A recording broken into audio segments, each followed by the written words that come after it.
Yeah, I've heard of people blowing the tire off the rim on a hot day with a long downhill with a lot of braking and over. They start, say, with 120, and I've had people tell me their tire blew off on a really hot day, like 100 degrees on a long decent. Yeah, you know what? From what I understand from my experience over time is that, I mean, you really have to, when we hardly have a mountain around here where you could do enough braking on a downhill to heat up a rim enough to where it really is going to affect the pressure of a tire. Well, if you're just using the back brake, there's one. Yeah, I mean, if you're riding on the brake, even still from our longest mountains, you know, our longest descents that we have, it really, really is so not likely that you could heat it up enough to increase the, you're not going to increase the pressure inside the tire. I mean, you can get a rim to where you can barely touch it, but there's really no reason why that tire should blow off the rim.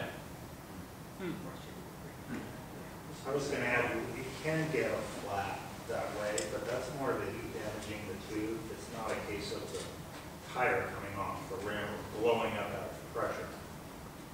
I ride a tandem will do that easy, you got 400 pounds people.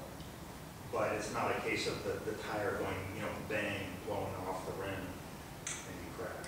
It won't be from the pressure, the heat of the tire. The heat on the rim is not going to create any, you know, it's going to be a few PSI, and with bursting pressures of really literally several hundred pounds, nothing I would even worry about. Does anybody still use Phillips? Yes. I mean, that's with the glue, make it. Yeah. Yeah. Or in racing, you know, they use tubulars in certain stages of the Tour de France. You know, the Paris-Roubaix rides are usually all tubulars. Out and you're riding your rear brake, that type of thing. Right. You melt the glue. Yeah, that can happen. But you know, I mean, they do a lot of road racing with tubulars because it is a little bit lighter. Jason. You're mentioning the talcum in the tire. Yes. I take my spare tube in my fanny packs and have a little baggie with a little talc in there, so it's already talc when it comes out and goes into the tire. That's a good idea. Yeah, that's a real good idea. Talcum powder in there? I thought that was. How about your stash? It's not handy back there. Yeah, no wonder first.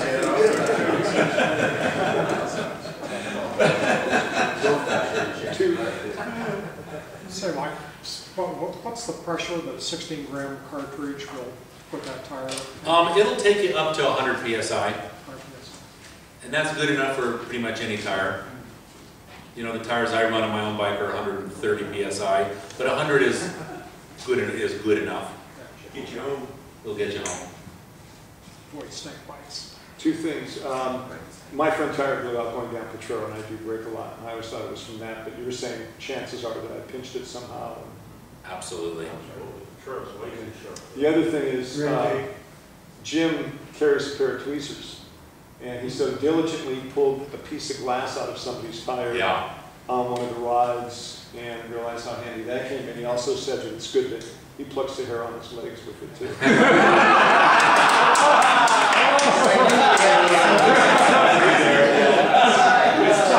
But I literally, I never thought about carrying a pair of tweezers to pull out a piece of glass, and we probably could not have gotten the glass out if it wasn't for the Yeah, but it's rare that you can't by flexing and flexing and flexing. That's it. Usually you can take it out, but sometimes it's just a little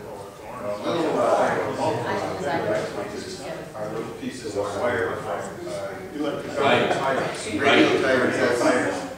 It's a wire. Pluck those legs. Listen to this though, listen. Safety pin's good for that too, if you don't want to carry the whole thing free. Safety pin just to dig out stuff. Right.